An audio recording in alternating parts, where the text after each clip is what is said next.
So the presentation of an athlete is, with regard to the diagnosis of pathology, is in any number of ways. One is through screening or symptoms, palpitations, chest pain, or syncope.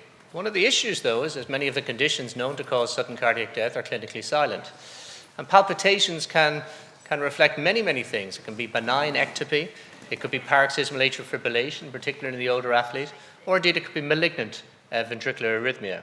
Chest pain, again, in any individual presenting, or particularly in athletes, it doesn't have to reflect ischemic chest pain, pericarditic chest pain, arrhythmic chest pain. So again, there's a wide differential, and the differential is important based on age and risk factors.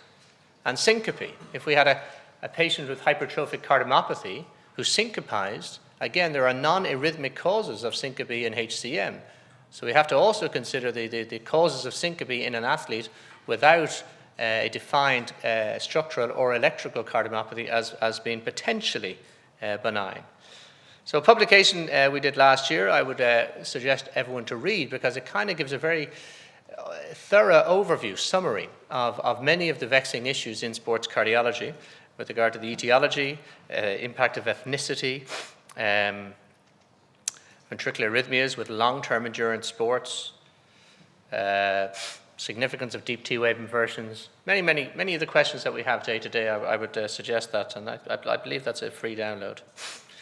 So we did a chapter in that, Deirdre Waterhouse, my current research fellow, and myself, looking at imaging focal and interstitial fibrosis in athletes with or indeed without left ventricular hypertrophy, and what does it mean? And much of the article was focused on techniques, and most of our data for the impact of fibrosis, the data is lacking. It's certainly lacking in athletes, and it's emerging in infarction or in cardiomyopathies, but we don't really have an awful lot of data in athletes. But why use a CMR? Well, a CMR is particularly useful. This is a slide you've seen earlier. So all of the etiologies for sudden cardiac death. Well, an MRI in a single scan setting in approximately 30 to 35 minutes can reliably, accurately diagnose all of these conditions, and indeed provide complementary information with regard to risk stratification. So it's not just in the diagnosis, but it's also in the prognosis. So these are some of the sequences which we use using a cardiac MRI. So very accurate structure and function of the heart. So regional wall motion abnormalities, regional thinning, regional hypertrophy, and indeed it's the gold standard assessment of the right ventricle. We can look for inducible ischemia.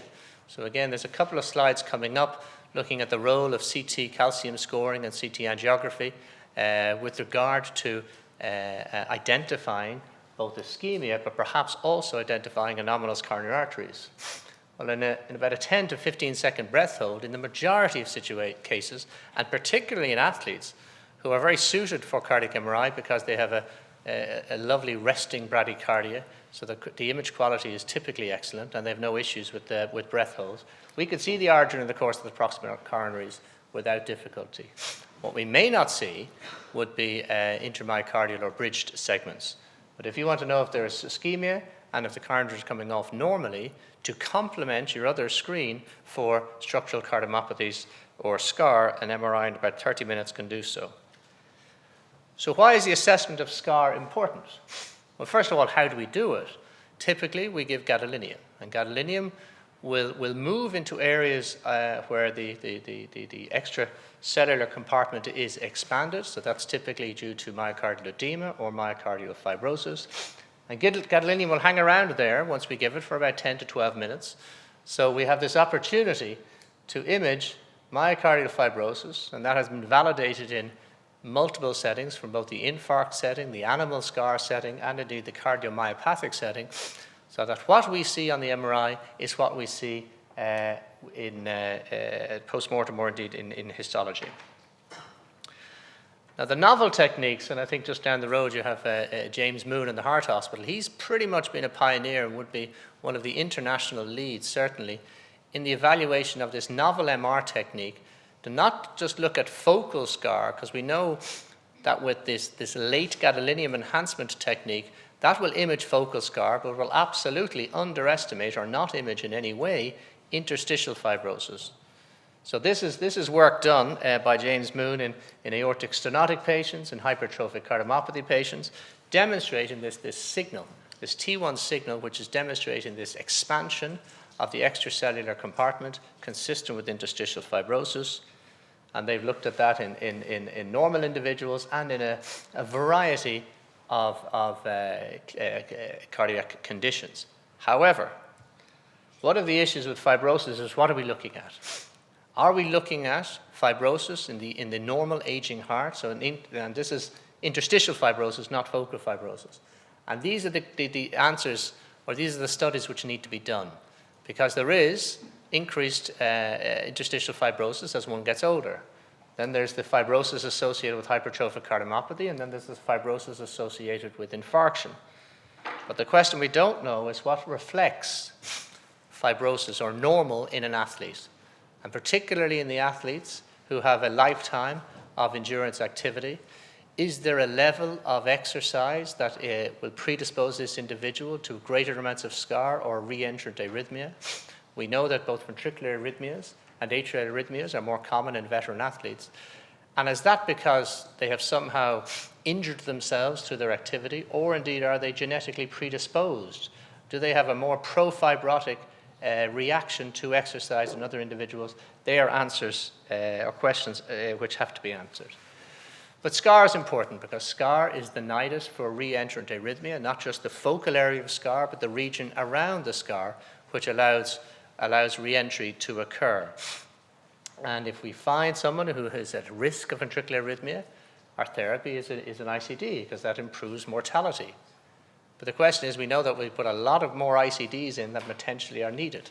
So great catch-all, but an ICDs can have in some series a 5 to 9% annual complication rate. So we need better ways to stratify those individuals who need an ICD versus those who don't. So this is a nice study from Dana Dawson, which was looking at individuals presenting with ventricular arrhythmias who are going to go on and have device-based therapies. And obviously, key thing is ejection fraction. So the lower your ejection fraction is, the higher your risk. However, independent of ejection fraction was the presence of scar.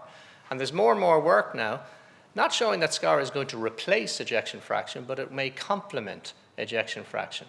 And I think that's the key thing. And I would never want to say to anybody that, oh, we'll just do a scar assessment and then you have all of the answers. Because remember, in hypertrophic cardiomyopathy, 2/3 of patients with hypertrophic cardiomyopathy have evidence of myocardial fibrosis. 2/3 of individuals with cardiomyopathy don't die. The death rate is between 0.5 and 1% per year. So scar isn't the complete story, but it may help in the context of other risk factors, particularly perhaps in borderline ejection fractions, or indeed of those with cardiomyopathies who have single risk factors. So in the infarct setting, the amount of scar is important. So the amount of scar predicts spontaneous ventricular arrhythmias. And again, in this study here, there was an ROC cutoff, which I don't really believe in ROC cutoffs. Does the individual who has 12% or 11.9% of scar is not at risk versus the person at 12.8%? I'm not sure that's understandable at a physiological perspective, but nonetheless, the more scar you have, the worse you are likely to do. And in this nice study from Paul Scott, the amount of scar, the amount of transmural scarred segments had the strongest association with the occurrence of appropriate ICD therapy.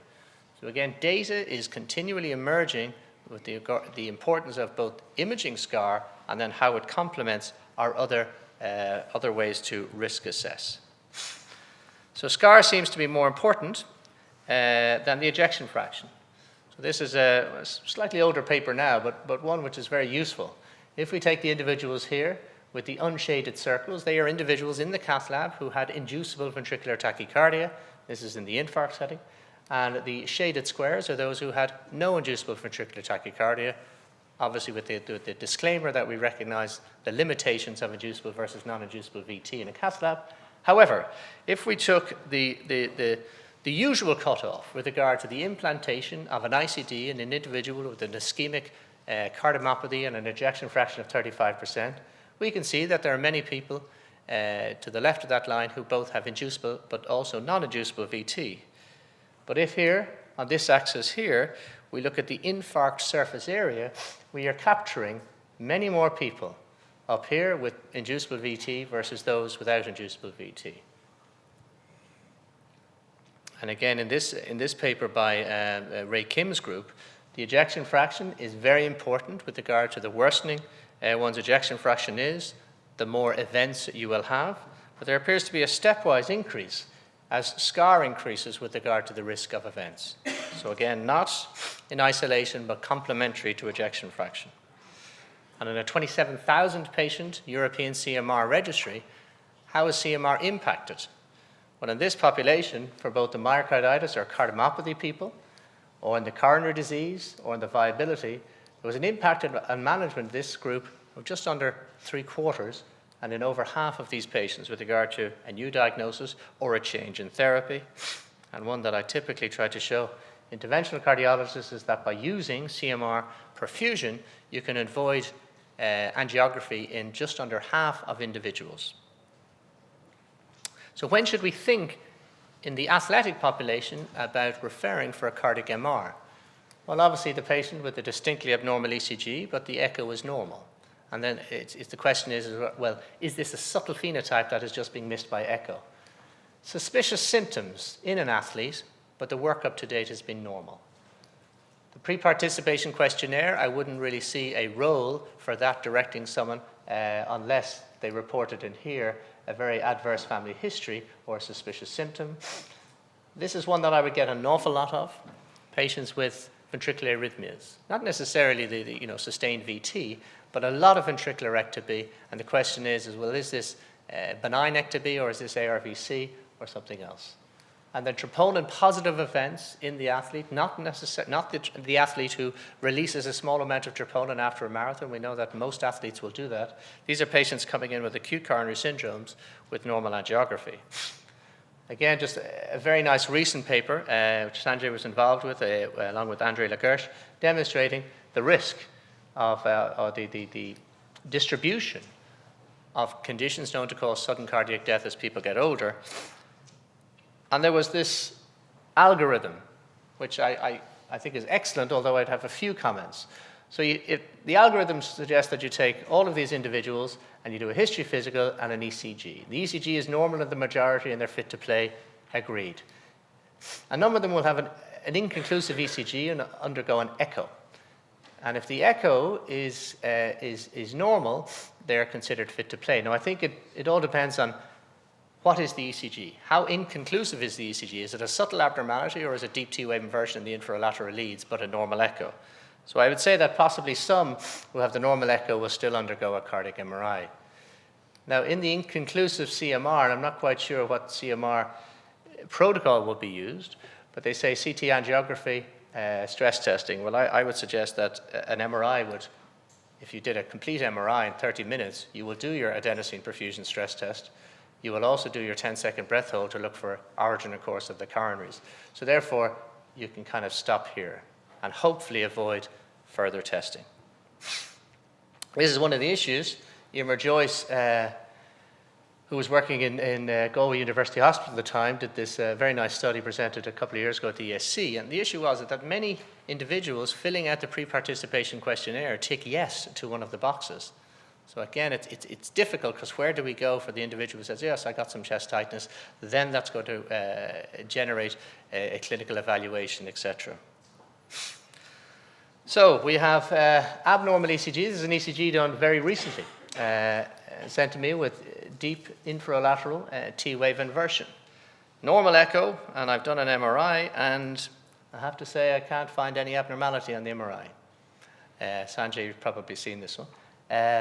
So the question is, what do we do? Well, I wouldn't dismiss the individual. I would say, as Sanjay suggested, the ECG can become abnormal before the phenotype manifests. So that individual, I would suggest, should be probably rescanned in 12 months. But this is another patient I'm looking after 2 weeks ago. She's 41, moderate level athlete. And again, always remember, we're probably going to see many more of the recreational exercises rather than the elite athletes. And our interpretation of what reflects normality in those individuals perhaps has to change. She was referred, I think, for whatever reason, she had a chest X-ray. I can't quite remember why, but it suggested possible sarcoid. CT suggested it did show bihilar lymphadenopathy. The biopsy was negative. She had vague palpitations historically, no syncope, normal echo, normal Holter, and that's her ECG. So I'm kind of obviously a believer in the role of CMR. So I kind of said, well, I would like to for you to have a cardiac MRI because cardiac sarcoid will be present post-mortem far more often than it'll present ante-mortem. So this was her cardiac MRI, which absolutely stunned me. But structure and function, this is the RVOT. This is the tricuspid valve, the RVOT, all normal. 4-chamber view looks great. 2-chamber view looks great. Then we gave her some contrast. And I was quite surprised at the extent of myocardial fibrosis in this individual. I presented this at a meeting recently. I asked for a show of hands. Who would now suggest that this individual have an ICD?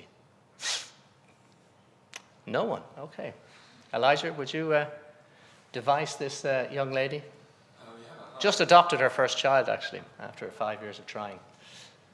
I mean, you have a high threshold in sarcoid patients, so there's no sign of production abnormality. We've not documented any arrhythmia, is it? I would not have ordered an MRI in this patient from her presentation. So you're one step ahead of me. But based on the amount of scar that you see? I've not implanted an ICD on the basis of scar alone in the past. Perfect, okay. I have to be very honest. But it raises an emotive question because we need the data. We actually don't know what to do with this individual. This is a 33-year-old friend of mine who's run 100 triathlons, done 6 Ironman, and after I think he had some lower back surgery for a disc, he was out for a while, came back and began to exercise again, but was noticing a lot more ectopics during exercise. And he had an MRI, which we expected to be normal, but it may not project very well, but he has this very nice stripe of mid-wall fibrosis in the lateral wall consistent with myocarditis. Going back through his history, he was quite sick prior to his surgery for about 3 weeks and probably developed myocarditis then. And we were just discussing at the table there, what does one say to this individual? We have really very limited data, if any, to say that what this individual should do. And just finally then, the troponin positive event in this 57-year-old male, lifelong athlete, and presents with an arrest. His angiogram is normal. He did have an elevated troponin, and his, again, as would be practice, certainly where I am, that this individual would undergo a cardiac MRI. And his structure and function looks normal, but we use this STIR imaging, which looks for acute events, acute myocardial edema, acute infarction. And you can see this very high signal here in the basal inferior wall, corresponding with the focal region of transmural infarction. So this cardiac arrest was secondary to an acute infarct, therefore shouldn't be having an ICD for prevention. This is an acute infarct arrhythmia, treat it appropriately and reassess. So this is, I'm sure Mary will be showing some of these slides, but this is some of the most fascinating work, and indeed the follow-up study I think is absolutely incredible, because this issue with regard to the causes of sudden death in athletes in the UK, there was quite a high prevalence of idiopathic left ventricular hypertrophy or patients with diffuse interstitial fibrosis. And the question was, based on a paper that we did a number of years ago, when you find this in somebody who's died, is exercise the cause? Or has that caused this disproportionate hypertrophy? Is this a variant of hypertrophic cardiomyopathy, but we simply just haven't picked up the myofibrillar disarray? But the follow-up was, to me, even more interesting, because in this study, those individuals were then followed. The families were followed and screened. And I'll just show this slide from it. So you find the individuals who had left ventricular hypertrophy or idiopathic fibrosis, and indeed, when you screen the families, you find Brugada, long QT syndrome, cardiomyopathies, or negative. But you're going to find familial arrhythmic syndromes, despite the post-mortem not demonstrating a structurally normal heart, because they may have had adaptations in the heart through exercise, through hypertension. But certainly the post-mortem initially on the first study to me had suggested, well, maybe this was a mild or a variant of hypertrophic cardiomyopathy, but we're going to find familial arrhythmic syndromes when we look closer.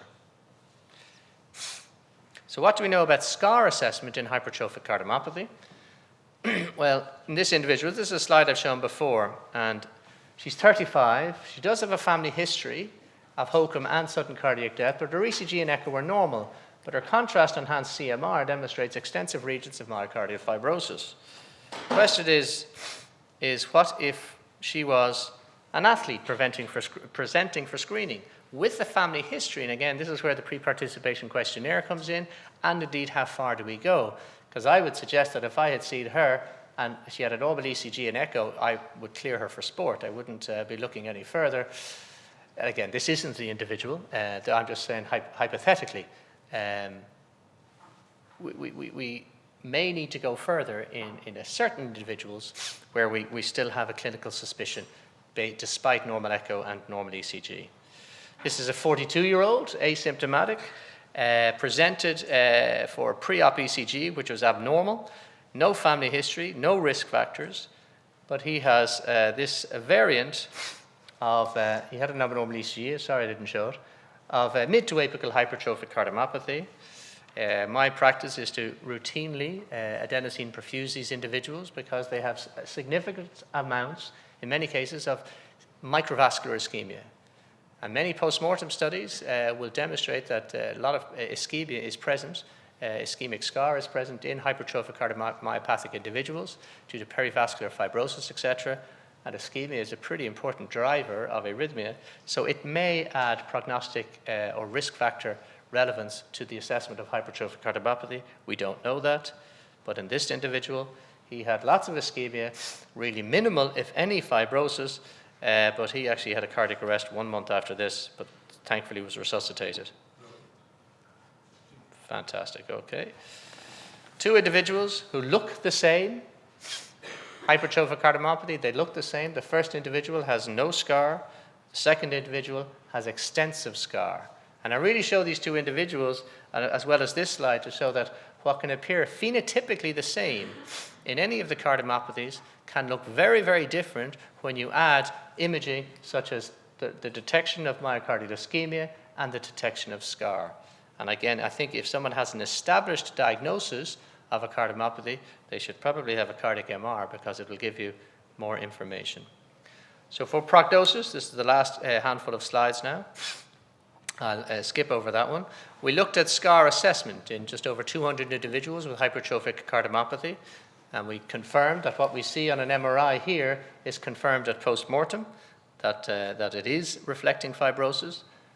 And at 1, 2, and 3 years, your risk of a major adverse cardiac event proportionally increases to the increase in scar. So scar burden in hypertrophic cardiomyopathy is important. Obviously, this study of just over 200 patients is underpowered to look at sudden cardiac death, but Oliver Bruder has looked at similar cohorts. Rubenstein has looked at similar cohorts, and then Chris Kramer's group pooled together a lot of our data to look at outcomes with regard to major arrhythmic events. And certainly the odds ratio was greater if you had, with greater amounts of scar with regard to the risk of a major arrhythmic event. In DCM, I'll skip through this slide. Again, what we're seeing with DCM, fibrosis is seen in 1/3 of individuals with dilated cardiomyopathy. Why is it important? Because it helps establish diagnosis. It has been validated against histology, and in this paper that we published this year in JAMA, looked at the prognostic relevance of mid-wall fibrosis in dilated cardiomyopathy. And I'll just summarize this. This is LG, those without scar versus those with scar. And you can see the sudden death rate from 3.6% up to 12.7. 3.3 to 10.6. Heart failure death almost triples. And again, the ratios, the risk factors, again, the hazard ratios throughout for all endpoints were relevant. The importance of this was, yes, ejection fraction is important, but scar analysis is independent. So it's complementary to ejection fraction. And finally then, in the athlete versus ARVC, I'd ask anyone based on, sorry they're not moving, but it's very difficult to tell which is the athlete and which is the individual with ARVC. The ECG will help, but athletes frequently will get a degree of right ventricular remodeling from long-term endurance exercise. André Lagersh has published a paper, beautiful paper this year and last year, looking at that. And the ECG can, as you know, be quite subtle. But if we do MR in individuals, we will see extensive both right and left ventricular fibrosis in patients with arrhythmogenic right ventricular cardiomyopathy, remembering, of course, that the left ventricle is not infrequently involved. And what does that mean? Well, I won't, I've shown this one before, but effectively, the sensitivity, if you add in MR, will increase, and the specificity will not be impacted too much if you incorporate CMR into the evaluation of ARVC.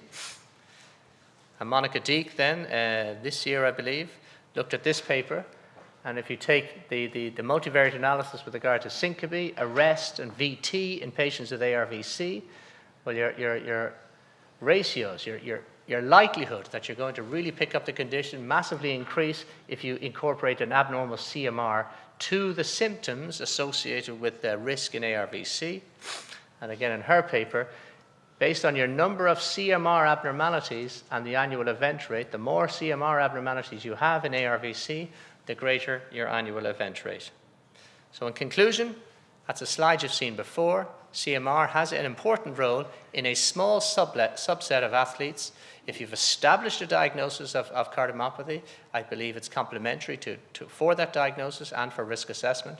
And in those athletes where you're just not sure, CMR should be used. Thank you very much.